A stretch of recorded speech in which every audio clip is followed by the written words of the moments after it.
దీన్ని ఎలా చూస్తారన్న? ఈ దాడిని రివెంజ్గా చూడొచ్చా, ఇంకా ఫ్యూచర్లో మళ్ళీ దాడులు ఉండే అవకాశం ఉంటుంది? కొత్తగా పెళ్ళయి జీవితం మీద ఎన్నో ఆశలతోని మొదటిసారిగా నుదుటన సింధూరం పెట్టుకుంటుంది ఒక హిందూ మహిళ. అట్లాంటి హిందూ మహిళలు 6 కొత్త పెళ్లి కూతుర్లు కశ్మీర్ పహల్గామ్కి హనీమూన్ కని వెళ్తే వాళ్ళ కళ్ళ ముందే భర్తని నువ్వు హిందువా ముస్లిమా అని అడిగి ప్యాంట్ ఇప్పి కన్ఫర్మ్ చేసుకొని పాయింట్ బ్లాంక్లో కాలిస్తే మెదడు బయటకు వచ్చి ఆ భర్త అట్లా విగత జీవిలాగా పడిపోయి ఉంటే ఆ కొత్త పెళ్లి కూతురు కానీ పెళ్ళైన ఏ హిందూ భారతీయ మహిళ అయినా కానీ అక్కడ నించొని ఆ భయంకరమైన సన్నివేశాన్ని చూసి ఎట్లా జీవిస్తుంది? వాళ్ళ కుటుంబం ఈ విషయాన్ని మర్చిపోగలదా? ఇదేమైనా మర్చిపోయేలాంటి విషయమా? ఇట్లాంటి భయంకరమైన చర్య చేస్తూ వాళ్ళు ఆ ఆడబిడ్డలు నా భర్తను చంపేసినావు కదా, నన్ను కూడా చంపేయని అడిగింది. అంటే భారతీయ మహిళకు భర్త చనిపోయిన తర్వాత అసలు జీవితంలో ఇంకా ఎట్లాంటి ఆశ ఉండదు అనేది మన నమ్మకం, మన విశ్వాసం, అది నిజం. అందుకని ఆ అమ్మాయి అడిగితే పోయి మోదీకి చెప్పుకో అన్నారు. అంటే ఇప్పుడు నరేంద్ర మోదీ ఒక తండ్రి స్థానంలో, అన్న స్థానంలో ప్రతి హిందూ మహిళకు నిల్చున్నాడు అన్నమాట. మరి అట్లాంటి వ్యక్తికి వెళ్ళి మన అమ్మాయిలు చెప్పినప్పుడు ఎట్లాంటి రియాక్షన్ ఉండాలి? అందుకే ఆపరేషన్ సింధూర్ అనేది మిలిటరీ యాక్షన్ కాదు. అది ఒక ఆడబిడ్డ కన్నీటిని తుడవడానికి ఒక అన్నలాగా, ఒక తండ్రిలాగా నరేంద్ర మోదీ భారతీయ జనతా పార్టీ చేసిన ఒక కార్యం, ఒక కార్యక్రమం, ఒక ప్రతిచర్య. ఇది రివెంజ్ అనొద్దు, ఇది అవెంజ్. అంటే మన ఆడబిడ్డల కన్నీటి తుడిచి దాన్ని ఎట్లా కాంపెన్సేట్ చేయలేము. వాళ్ళని చంపితే కాంపెన్సేషన్ అవ్వదు, కానీ వాళ్లకు ఒక చిన్నపాటి ఆ బాధను తుడిచే ఒక చిన్న ప్రయత్నం మాత్రమే ఇది. ఈ దాడికి ప్రతిదాడిగా వాళ్ళు జీర్ణించుకోలేక పాక్ ఆర్మీ ఉన్నటువంటి బార్డర్లో ఉన్నటువంటి సామాన్యుల మీద కాల్పులు జరుపుతూ ఉంది. ఒక 4 చనిపోయినటువంటి పరిస్థితి ఉంది. మీరేమంటారు? 70 సంవత్సరాల కాంగ్రెస్ పార్టీలో, అంటే 70 సంవత్సరాల స్వతంత్రం వచ్చిన తర్వాత పాకిస్తాన్ ఎప్పుడు కూడా దాన్ని బుజ్జగించే చర్యను మాత్రమే చూసిన పాకిస్తాను మొదటిసారిగా ఒక చెంప మీద కొడితే ఆ చెయ్యిని విరగొట్టేది చేసి చూపించింది నరేంద్ర మోదీ భారతీయ జనతా పార్టీ ప్రభుత్వం. ఇది చేయడం వల్ల వాళ్ళు జీర్ణించుకోలేకపోతున్నారు. అంటే కుక్క ఎప్పుడు మొరుగుతూ ఉంటే దాన్ని చూ చూ అని ఊరుకుంటే ఎట్లా ఉంటుంది, అదే దాన్ని తిరిగి ఒకటి కొడితే తోక ముడుచుకొని కుయ్యి కుయ్యి అని మొత్తుకుంటూ వెళ్ళిపోతుంది. ఇప్పుడు చేసింది అదన్నమాట. ఇన్ని సంవత్సరాలు కాంగ్రెస్ ఉన్నన్ని సంవత్సరాలు పాకిస్తాన్ మిలిటరీలు కానీ, పాకిస్తాన్ టెర్రరిస్ట్ కానీ, పాకిస్తాన్ అనే ఒక టెర్రరిస్ట్ దేశం భారత ఆర్మీ మీద కానీ, భారతీయ సివిలియన్ల మీద కానీ ఎలాంటి దాడి చేసినా కూడా సరైన అసలైన చంప పెట్టు లాంటి రియాక్షన్ ఎప్పుడు ఇవ్వలేదు. ఇది మొదటిసారి ఇచ్చేసరికి పాకిస్తాన్ జీర్ణించుకోలేకపోతుంది. అంటే సామాన్యులను చంపడాన్ని ఎలా చూడొచ్చు? అసలు ఘోరం కదా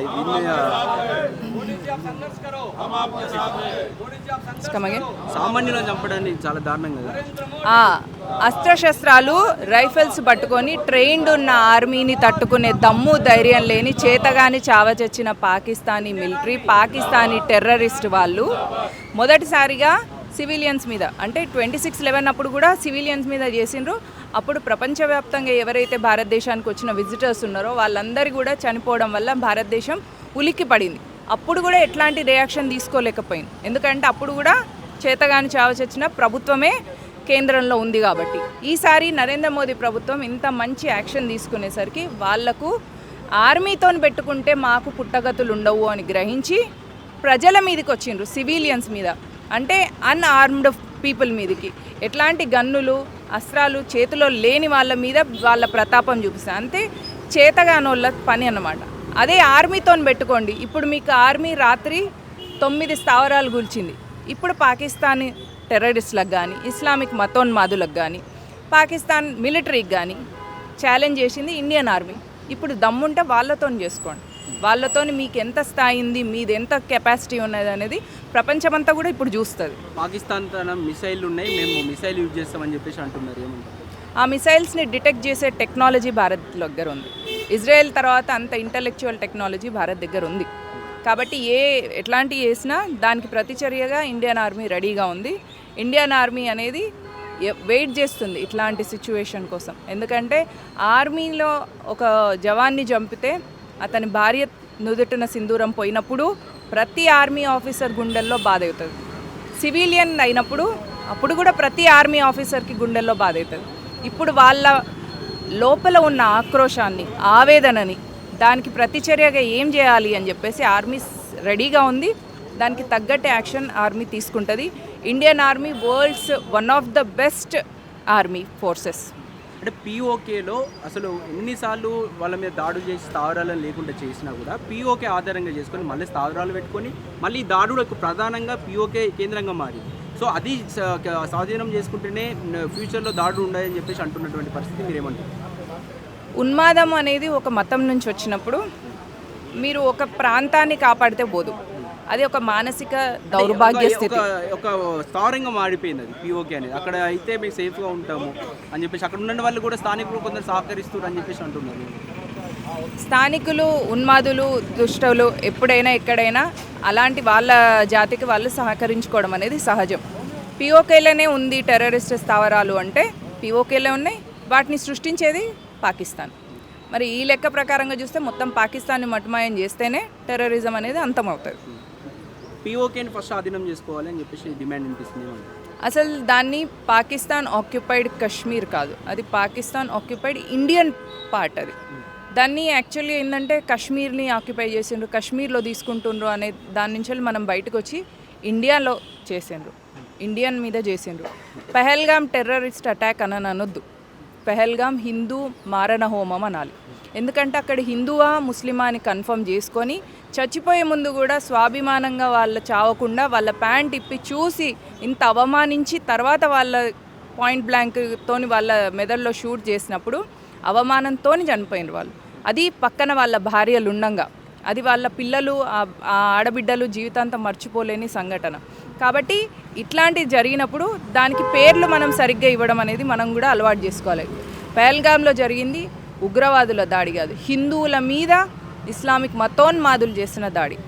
ఆ దాడిని మనం సరిగ్గా అర్థం చేసుకుంటే దానికి కరెక్ట్గా మనం రియాక్షన్ ఎట్లా ఇవ్వాలి అనేది తెలుస్తుంది. ఇప్పుడు అది ఆర్మీ దాన్ని తెలుసుకుంది కాబట్టి ఈ ఆపరేషన్కి ఆపరేషన్ సింధూర్ అని పేరు పెట్టింది. సింధూర్ ఆపరేషన్ అనేది ఒక మిలిటరీ యాక్షన్ కాదు, అది లోపల ఉన్న ఆక్రోశం, ఆవేదన, తిరిగి ఏం చేయాలి ఆడబిడ్డలకు అనే ఆరాటంతో చేసిన ఒక పని. యుద్ధం కనుక వస్తే మన సివిలియన్గా మన బాధ్యత ఎలా ఉంటుంది? కేవలం ఎప్పుడు ఆర్మీకే దమ్ము ధైర్యం తెగువ కాదు, సివిలియన్స్కి కూడా ఉండాలి.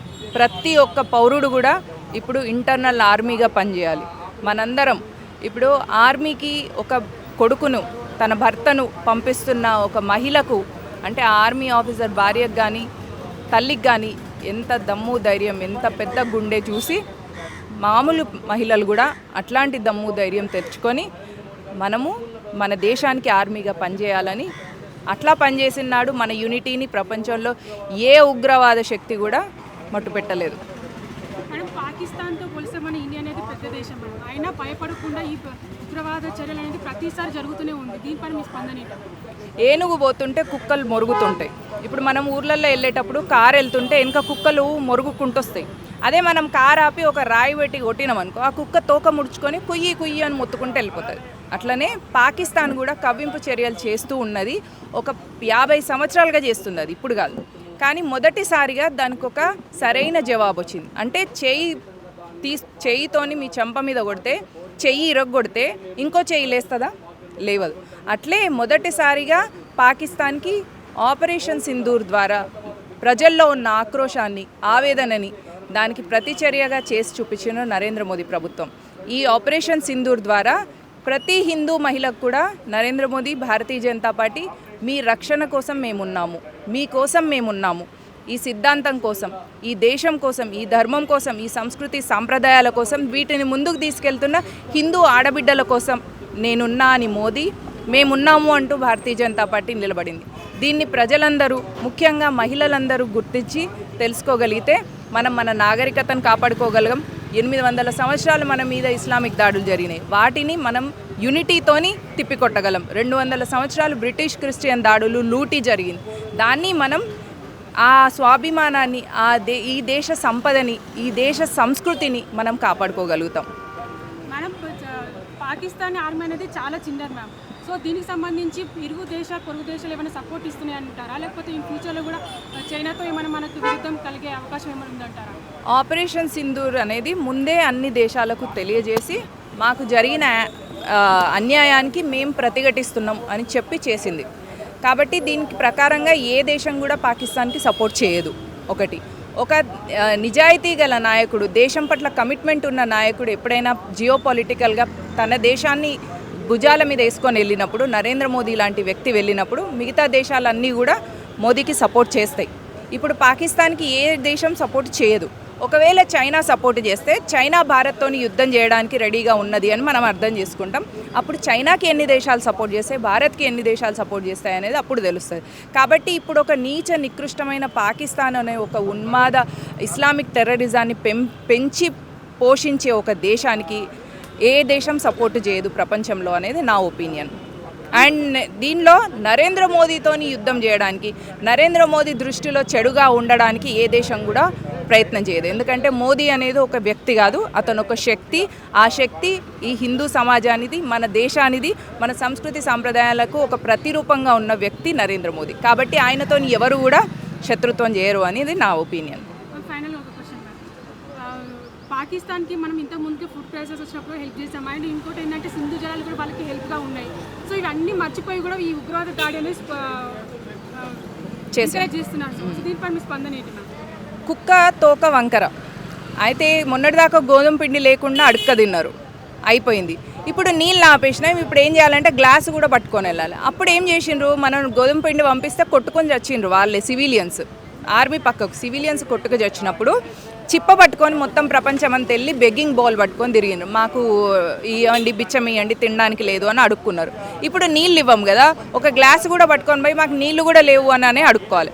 తిండి లేకుంటే బలసాకు తినైనా బతుకుతారు, కానీ నీళ్లు లేకుంటే అది వాళ్లకు కుక్క కాటుకు చెప్పు దెబ్బలాగా నరేంద్ర మోదీ కరెక్ట్ ఆన్సర్ ఇచ్చిండు పాకిస్తాన్కి మొదటిసారిగా. ఫైనల్గా ఈ ఆపరేషన్కి సింధూర్ అనే పేరు పెట్టారు. సో దీనిపైన మీరు హర్షం ఎలా వ్యక్తం చేస్తున్నారు? ఆడవాళ్ళు ధరించి ఒక సింధూరం పేరు ఈ ఆపరేషన్కి పెట్టారు. సో దీనిపైన భావన ఏంటి? అది 6 కొత్త పెళ్లి కూతుర్ల నుదుట సింధూరాన్ని ఉన్మాదులు చెడిపేషన్. అది హిందువా కాదా, ముస్లిమా అని కన్ఫర్మ్ చేసుకొని చెడిపేషన్. ఇది అప్పుడు ఆ సంఘటన జరిగిన తర్వాత హృదయంలో ఒక ఏమంటారు, ఏం మాట్లాడలేని ఒక సైలెన్స్ ఉండింది హృదయంలో. కానీ నిన్న జరిగిన యాక్షన్ తర్వాత ఆ సైలెన్స్లో ఉన్న ఆక్రోశానికి, ఆ సైలెన్స్ నుండి వచ్చిన ఒక ఆవేదనకి ఒక ప్రతిచర్యగా ఒకటి చేసిండ్రు. అంటే ఏం చేసినా వాళ్ళ నుదుటి సింధూరాన్ని మళ్ళీ తిరిగి పెట్టలేరు. వాళ్ళకు జరిగిన ఆ భయంకరమైన మెమొరీని మనం తీసేయలేం.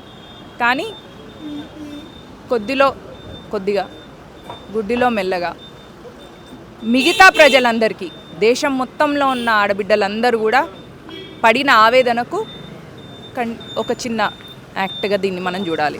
అంతేగాని ఇది మనం రివెంజ్ తీసుకోవడం కోసమో చూసేది కాదు. మన సంస్కృతి కూడా, మన నాగరికత కూడా ఎప్పుడు కూడా వేరే ఒక దేశం మీద దాడి చేయాలని, ఆ దేశాన్ని నాశనం చేయాలని, జల్ జమీన్ జోరు వీటిని ఎప్పుడు కూడా పరస్త్రీని కానీ పరధనాన్ని కానీ ముట్టొద్దు అనే చెప్పేదే మన సంస్కృతి.